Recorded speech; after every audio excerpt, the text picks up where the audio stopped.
હરિરાયજી કહે છે કે આ જીવ એટલો અજ્ઞાની છે, એટલો અસમર્થ છે કે શું સાચું ને શું ખોટું એને જીવ જાણી શકતો નથી. આપણને તો સારું શું લાગે? હમણાં આપણા જે કામમાં આવતું હોય સારું, હમણાં આપણને જે ગમતું હોય સારું. જીવ પોતાના સુખને જાણી શકે છે પણ પોતાના હિતને જાણી શકતો નથી. મનુષ્ય પોતાનું સુખ ઓળખે છે કારણ કે આંખ સામે દેખાય છે, અનુભવાય છે, અને અનુભવાય છે અને જણાય છે એટલે સુખને ગમે છે, સુખ જાણી લે છે, પણ પોતાનું કલ્યાણ જાણી શકતો નથી, પોતાના હિતને જાણી શકતો નથી. અને એટલા માટે હરિરાયજી કહે છે કે જીવે એમાં ન પડવું, પણ પ્રભુ જે પ્રસાદી રૂપે આપણને આપે ને એમાં આપણું કલ્યાણ છે એમ માનીને જીવે સ્વીકારી લેવું. અને પ્રભુ એ બળપૂર્વક કરે છે. ઘણી વાર આપણને ન સમજાય, આપણે નથી સમજી શકતા, પણ પ્રભુ તો જીવનું કલ્યાણ જ કરી રહ્યા છે. જેમ આપણે ઠાકોરજી પાસે ગાડી માંગી, પણ એ જ ગાડીથી આપણું એક્સિડન્ટ થવાનું હતું, પ્રભુએ ન આપી, તો આ પ્રભુની કૃપા કહેવાય કે અકૃપા? હા, કૃપા. તો ગાડી ન આપવું એ પણ કૃપા છે. તમે જ બોલો છો. ધન મળવાનું માંગ્યું પ્રભુ પાસે અને એ ધનથી ઘરમાં વિખવાદ થવાનો હતો એટલે પ્રભુએ ધન ન આપ્યું, તે કૃપા કહેવાય કે અકૃપા? તમે જ બોલો છો. ધન ન આપવું એ પણ તમે કહી રહ્યા છો. યાદ રાખજો, ન આપવું પણ કૃપા છે. જેમ કોઈને ભારે ડાયાબિટીસ થયો હોય ને હોટલમાં જાય અને ગુલાબ જાંબુ મગાવે, 1 ડીશ 2 ડીશ 3 ડીશ, પેલો વેટર ક્યારે એમ કહેશે ના ના હવે તમને ડાયાબિટીસ છે, આટલું બધું ખાવ એ સારું નહીં, હવે નહીં આપે, એવું કે ક્યારે વેટર? પણ ઘરે રસોડામાં બા પાસે ઉભા હો અને માંગો ગુલાબ જાંબુ, તો 1 ડીશ આપે, બીજી માંગો તો ના આપે.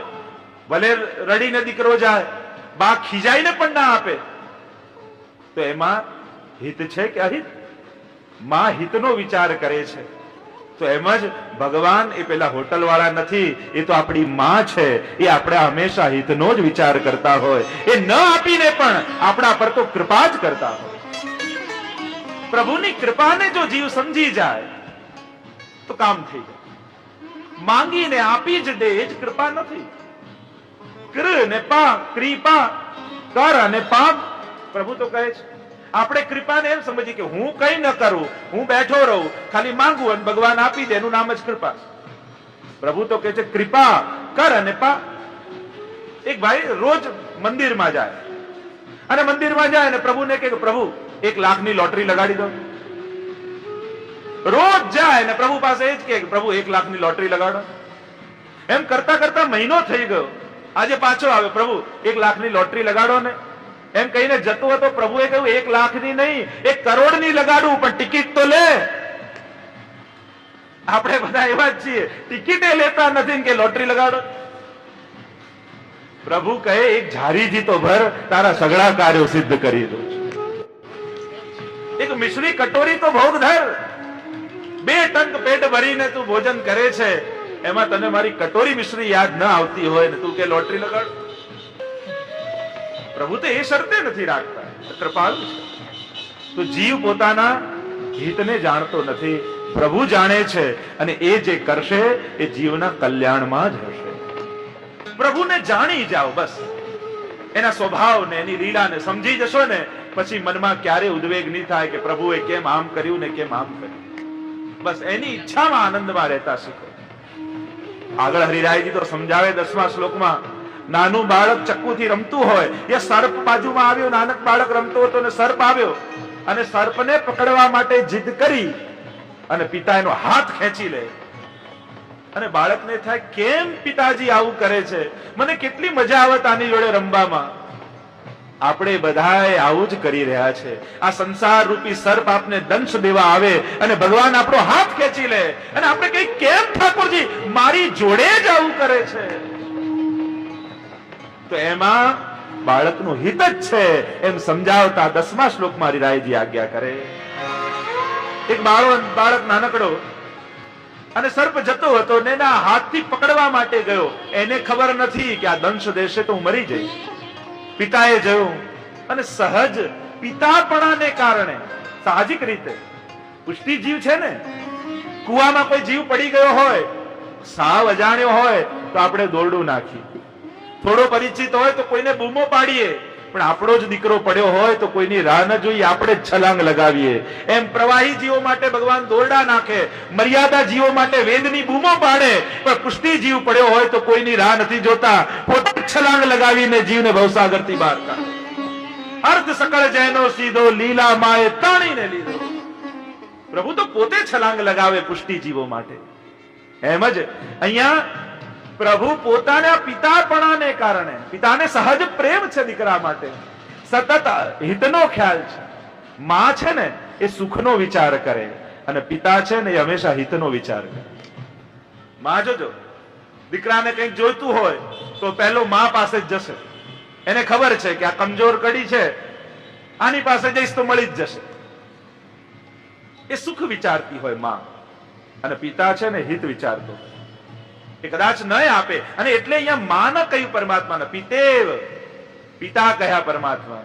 અને પિતાને જેમ હિતનો વિચાર હોય એમ સર્પને પકડવા જતા બાળકનો હાથ ખેંચી લે, એમ સંસાર રૂપી સર્પને પકડવા જતા ભક્તનો હાથ ભગવાન ખેંચી લે છે. કારણ કે જીવ નથી જાણતો, પિતા રૂપ પરમાત્મા રૂપ પિતા એને જાણે છે. અંગારા બળબળતા બાળક રમતા રમતા એને પકડવા જાય તો પિતા ઉભો થઈને ખેંચી જ લે. એમ ક્યારેક તમારા હાથમાંથી કોઈ વસ્તુ ઝૂંટવી લે પરમાત્મા તો ફરિયાદ ન કરશો, એમ માનજો કે પરમાત્માએ મારા પર કૃપા કરી છે, મને પોતાનો દીકરો જાણ્યો છે. જો આ શિક્ષાપત્રમાં હરિરાયજી સમજણ કેવી આપે છે, જીવનના પ્રસંગોને તમે કઈ રીતે જુઓ છો એ બહુ જ મહત્તા રાખે છે તમારા જીવનમાં.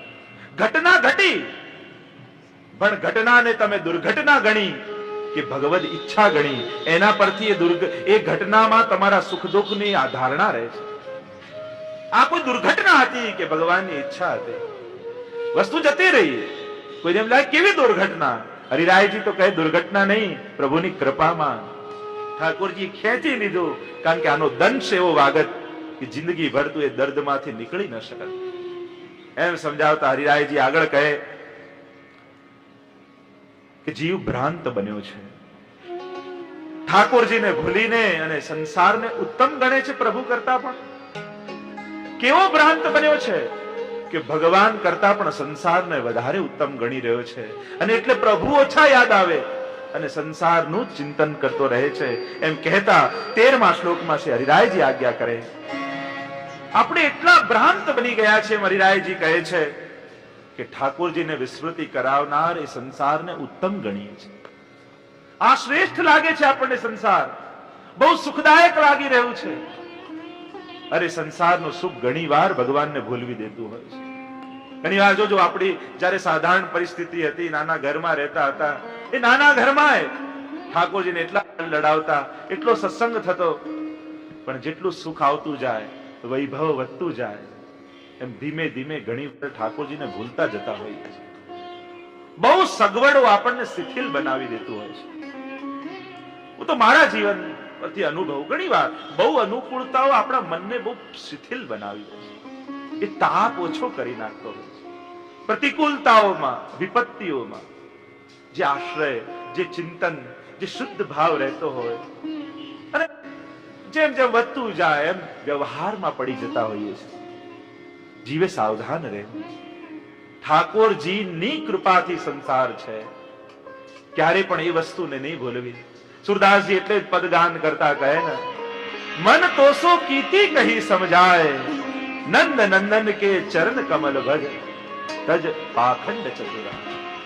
આ બધા બેફામ જે બધા રડી રહ્યા છે મોત પર, એ બધાએ જ જિંદગી આખી રડાવ્યો છે મને. જે આપણે ગુજરી જાય ને માણસ રડતા હોય, જીવનની સમી સાંજે જખમોની યાદી જોવી હતી, બહુ ઓછા પાના જોઈ શક્યો, બહુ અંગત અંગત નામ. ધનાની ભૂમૌ અસ્વચ્છ ગોષ્ઠે ભાર્યા ગૃદ્વારી, જના સ્મશાને દેહ ચિતાયામ, પરલોક માર્ગે કર્માનું ગચ્છતિ જીવ એક. બધું જ અહીંયા રહી જાય. ધનાની ભૂમૌ, પશુ ગોષ્ઠમાં સ્ત્રી ક્યાં સુધી સાથ આપે, ઘરના દ્વાર સુધી. સ્મશાનમાં તો એને આજ્ઞા નથી. જના સ્મશાને, સ્વજનો ક્યાં સુધી સાથ આપે, સ્મશાન સુધી. દેહ ચિતાયામ, આ દેહને પાળી પોષીને મોટો કર્યો, ક્યાં સુધી સાથ આપે, ચિતા સુધી. પરલોક માર્ગે કર્માનું ગચ્છતિ જીવ એક. એ પરલોક માર્ગે તો કરેલા કર્મો જ સાથે આવે. જન્મત મરત કિતને ચુક બીતે, કેટલી વાર ભગવત ધામમાંથી ભગવાને કાઢ્યો છે. આ ભૂતલ પર આવું એ જ છે ને. અચ્છા જહુ લાજ ના આવી, હજી મનમાં એમ ન થયું આ વૈષ્ણવના ઘરે જન્મ મળ્યો અને હજી આરતી સેવા ન બની. પ્રભુ આવી સુંદર જીવ બોલવા માટે આવીને હજી ભગવત નામ મુખમાંથી ન નીકળે. આંખ જુએ છે તો એમ માનજો ઠાકોરજી ઈચ્છે છે કે તું મને જો. કાન સાંભળી રહ્યા છે તો એમ માનો ઠાકોરજી ઈચ્છે છે કે તું મને સાંભળ. જીભ બોલી રહી છે તો એમ માનો કે ઠાકોરજી ઈચ્છે છે કે તું મારું નામ લે. હાથ ને પગ કામ કરી રહ્યા છે તો એમ માનો કે ઠાકોરજી ઈચ્છે છે આ હાથ ને પગથી મારી સેવા. કૃષ્ણની ભક્તિ અંત છે, બાકી સર્વે શૂન્ય. દયારામભાઈ તો ચંદ્રાવાળામાં કહે આ જેટલા મીંડાઓ પાછળ છે આગળ એકડો ન હોય તો બધા નકામા. આમાં સંસારના બધા મીંડાઓ ભેગા કરી લઈએ પણ કૃષ્ણ રૂપ એકડો નથી ઘરમાં તો બધું જ મિથ્યા છે. ઘરમાં તેના ઘરમાં ઠાકોરજી નથી બિરાજતા એનું જીવન તો નિષ્ફળ. હરિરાયજી સમજાવે આ મનને ઠાકોરજીને સોંપ. સંસારને ઉત્તમ ન ગણ. આ સંસારના સર્વે સુખો ઠાકોરજીની કૃપાથી છે અને એમની કૃપાથી તું બધું જ મળ્યું છે અને એમને જ તું ભૂલી ગયો. 14મા શ્લોકમાં આજ્ઞા કરી સદાય મનથી ઠાકોરજીના ગુણોનો વિચાર કરવો. મન સતત ઠાકોરજીમાં રાખવું. સદાય જો દોષ રહિત છે ને ચિંતા રહિત છે એવા ભગવદીઓની સાથે ભગવદી વૈષ્ણવોએ રહેવું જોઈએ અને સદાય શ્રી ગોકુલનાથજીનું સ્મરણ કરવું જોઈએ, પ્રભુનું સ્મરણ કરવું જોઈએ. ચિત્તમાં સદા પ્રભુના નામનું સ્મરણ રાખો અને જે મનમાં છે એ જ બહાર દેખાય છે. આપણા મનમાં જે વાત ફરતી હોય દ્રષ્ટિ એને જ ગોતતી હોય છે. આપણને એમ લાગે કે દ્રષ્ટિએ દેખાયું એટલે મને વિચાર્યું, ખરેખર તો મન જેને વિચારે છે આંખો એને જ શોધતું હોય છે. અને એટલે જ જીવોમાં દોષ દેખાય છે અને કોઈના દોષ દેખાય ત્યારે માનવું કે મારું મન દોષોનું ચિંતન કરતું હતું એટલે મારી દ્રષ્ટિ દોષ ઉપર ગઈ. હંમેશા એ વિચાર કરો દોષ દેખાયા એટલે મને દોષનું ચિંતન કર્યું ના, પણ મન જેનું ચિંતન કરી રહ્યું હતું નજર એને જ ગોતતી હોય છે. જોજો મનને જેમાં આસક્તિ છે આંખ ત્યાં આવીને ઊભી જ રહી જતી હોય છે. એટલે વિકાર આંખોનો નથી મનમાં એ છે. વાર્તા પ્રસંગમાં આવે ને કે એકવાર શ્રી ગુસાઈજી પ્રભુચરણ, શ્રી ગિરધરજી અને શ્રી ગોકુલનાથજી ત્રણેય ઠકરાણી ઘાટ ઉપર ઠાડા હતા અને ઠકરાણી ઘાટ પર ઉભા હતા એટલામાં યમુનાજીનો કલકલ વહેતો પ્રવાહ એની તરફ ગુસાઈજી દ્રષ્ટિ કરીને ઠાડા છે અને એ પ્રવાહમાં એક વડનું પત્તું વહેતું વહેતું આવી રહ્યું છે અને ગુસાઈજીની દ્રષ્ટિ પડી અને કહ્યું દેખો ગોવર્ધન. गिरधरजीને गोवर्धन कहता અને શ્રી गोकुलनाथजीને वल्लभ कहता. देखो गोवर्धन, वो ढाक को पतुआ आ रहा है. श्याम ढाक पर જે દૂના ઉગે ને પત્તા ઉગે એનું પાંદડું આવી રહ્યું છે. શ્યામ ઢાક કો પતુઆ આ રહ્યો है. गिरधरजीને થયું કે છે વડનું પત્તું અને ઢાક કો પતુઆ ગુસાઈ કાકાજી કહી રહ્યા છે. વડીલે કહ્યું એટલે બોલાય નહીં, મૌન રહ્યા. પણ જે ગુસાઈજી ત્યાંથી પધારી ગયા ત્યારે ગોકુલનાથજીને કહ્યું કે બાબા ये काकाजी को कहा भयो है, आ रहे हो बड़को पत्ता और आपने कही शाम ढाक को पतुआ आ रहे है. ढाक को पतुआ आ रहे हो, ઢાકનું પત્તું આવી રહ્યું છે, આવું કેમ? ત્યારે ગોકુલનાથજીએ કહ્યું કે એમાં કોઈ દોષ કોઈનો નથી, છે વડનું જ પત્તું, આપ સાચા છો. પણ ગુસાઈજીનું એ સમયે ચિત્ત ઠાકોરજીની છાક લીલામાં હતું અને છાક લીલાની લીલાનું ચિંતન ગુસાઈજી મનમાં કરી રહ્યા હતા એટલે વડનું પત્તું હોવા છતાંય શ્યામ ઢાકનું પત્તું આપશ્રીને દેખાય. મનમાં જે છે એ બહાર દેખાય. જેનું મન ચિંતન કરતું હોય એ જ બહાર દેખાય. એટલે વૈષ્ણવે સદાય મનમાં ઠાકોરજીને પધરાવીને રાખવા. આપણા મનમાં જે છે એ જ સામે દેખાય. રામાયણમાં પણ પ્રસંગ આવે છે ને, હનુમાનજીને લાલ ફૂલ લાગ્યા અને સીતાજીને શ્વેત ફૂલ લાગ્યા. કહ્યું કે એમના મનમાં ક્રોધ હતો એટલે એમને ફૂલ લાલ દેખાય. મનમાં જે છે બહાર દેખાય છે. એટલે હંમેશા યાદ રાખવું તમને જે પણ દેખાયું એ તમારા મનમાં હતું. તમને ગુણ દેખાય છે તો તમારા મનમાં ગુણ છે. તમને સારા લક્ષણો કોઈના દેખાય છે તે શુભ લક્ષણ એનામાં નહીં, તમારામાં છે. તમે કોઈના ગુણગાન કરી શકો છો, એ જ તમારી આદર્શતાનું લક્ષણ છે. અને દોષ જુઓ છો તો એ દોષ આપણા જ મનમાં. એટલે વૈષ્ણવ હંમેશા સાવધાન રહે, ચિંતા કરવી નહીં અને એ રીતે જીવવું નહીં કે જેથી ઠાકોરજીને ચિંતા થાય. પુષ્ટિ માર્ગમાં તો એ સાવધાની રાખવી, આપણે તો ચિંતા કરવી નહીં, પણ એ રીતે નહીં રહેવું કે જેથી ઠાકોરજીને આપણી ચિંતા કરવી પડે. પ્રસંગ આવે છે ને કે જયારે ચૈતન્ય મહાપ્રભુને મહાપ્રભુજી મળ્યા અને બંને જગન્નાથપુરી જતા હતા, તો ચૈતન્ય મહાપ્રભુએ કહ્યું કે આ વનવાળો રસ્તો છે ને, માર્ગ એ બહુ ટૂંકો છે અને લીલોતરી છે, તો પ્રભુના નામનું કીર્તન કરતા કરતા આપણે જઈશું. મહાપ્રભુજી કહે ના, અમે તો રાજમાર્ગ પરથી આવીશું. પણ એ લાંબો રસ્તો છે, ભલે લાંબો હોય પણ અમે તો રાજમાર્ગ પરથી આવ્યું. ચૈતન્ય મહાપ્રભુ કહે અમે તો નાચતા ગાજતા અને વનના માર્ગે ટૂંકો રસ્તો છે ત્યાંથી જઈએ. અને આ બાજુથી મહાપ્રભુજી જગન્નાથપુરીના બહાર પહોંચ્યા અને એટલી વાર ચૈતન્ય મહાપ્રભુ પહોંચ્યા.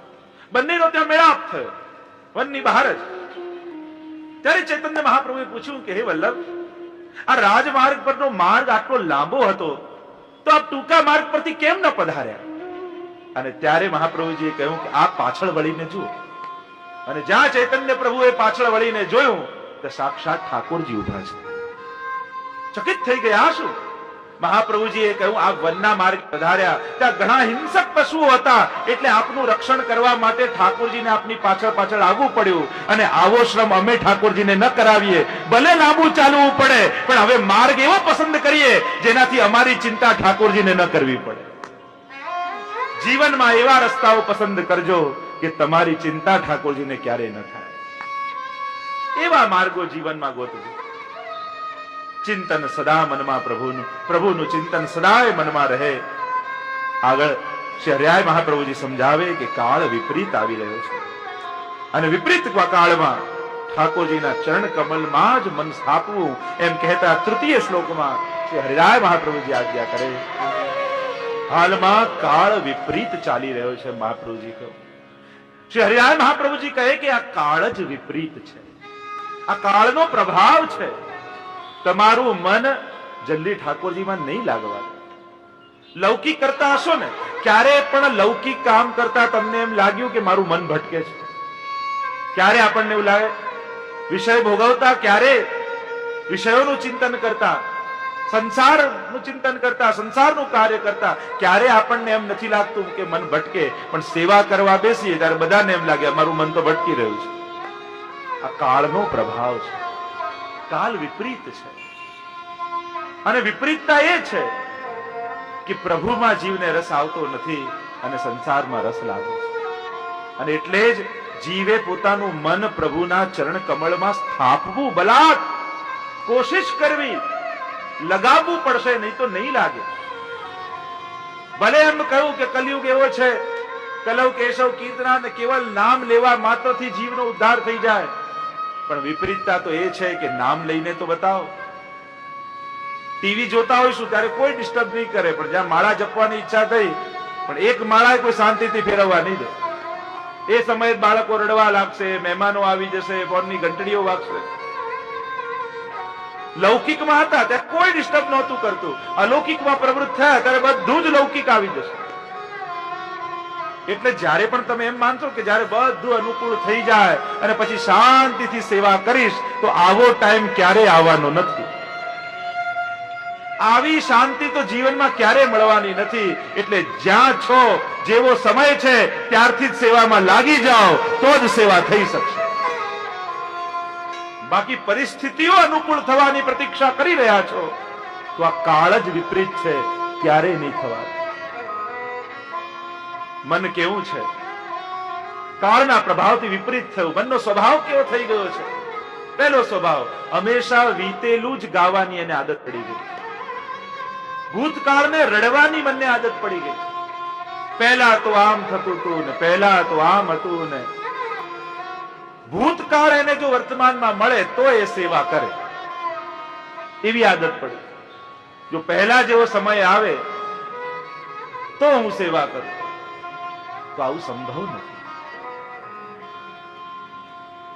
બીજી મનની આદત, જે કરે એ બધાને બતાવવાની આદત પડી છે. આ કલિયુગના પ્રભાવ છે મન પરના. માણસની કલિયુગ છે ને, એને એમ થાય કે બધા મને ઓળખે એવી ઈચ્છા રાખે, અને બીક પણ એ જ રાખે કે ક્યાંક કોઈ મને ઓળખી ન જાય. ઈચ્છા કેવી રાખે કે બધા મને ઓળખતા હોય, અને બીક પણ મનમાં એ જ બેસેલી છે બધાને કે ક્યાંક કોઈ મને ઓળખી તો નહીં જાય. હું જે કરું એ બધાને બતાવું. આ મનનો સ્વભાવ છે, વાંક કોઈનો નથી. કાલનો પ્રભાવ એવો છે કે મન આવું ઈચ્છે છે. આ ફેક્ટ છે, આ યથાર્થ છે. કોઈ ગમે તેટલી મોટી મોટી વાતો કરતું હોય, પણ મન આવું વિચારે છે. આ કાળનો પ્રભાવ મન પર પડેલો છે, અને એનાથી કોઈ બચી નથી શકતું. જે સન્મુખ રહે છે ને એ જ આ બધા દુર્ગુણોથી બચી શકે. બાકી જે બહિર્મુખ થયા છે એના પર પ્રભાવ છે જ. ત્રીજું મનનું લક્ષણ, હું જે ધારું એ જ થવું જોઈએ. આ કલિયુગી મનનું લક્ષણ છે. મેં જે વિચાર્યું એ થવું જોઈએ, અને થોડું પણ એનાથી વિપરીત થાય એટલે લોકો ઉપર થોપવા લાગીએ, પ્રભુ પર થોપવા લાગીએ, ભાગ્યને દિશાસાઓ નાખવા લાગીએ. મારું ભાગ્ય જ આવું છે ને ગયા જન્મમાં આવા કર્મો કર્યા હશે એટલે આવું ભોગવવું પડે છે. એક જ કારણ, ધાર્યું ન થયું. ચોથું કલિયુગી મનનું લક્ષણ, બીજાના સુખોને જોઈ શકતું નથી. મનને એવો રોગ લાગ્યો ને, આજે દુનિયામાં ભૂખ્યાને અન્ન આપનારા છે, બીમારને દવા આપનારા છે, ઉઘાડાને કપડા આપનારા છે, પણ બીજાને સુખી જોઈને સુખી થનારા કેટલા? માણસ બીજાનું સુખ નથી જોઈ શકતો. આ મનના રોગો છે, આ બધા કલિયુગી મનના. અને પાંચમો રોગ, હું કહું, હું ઈચ્છું એમ બધા ચાલે. આખી દુનિયા પોતાના વિચાર પ્રમાણે ચલાવવાની ઈચ્છા છે.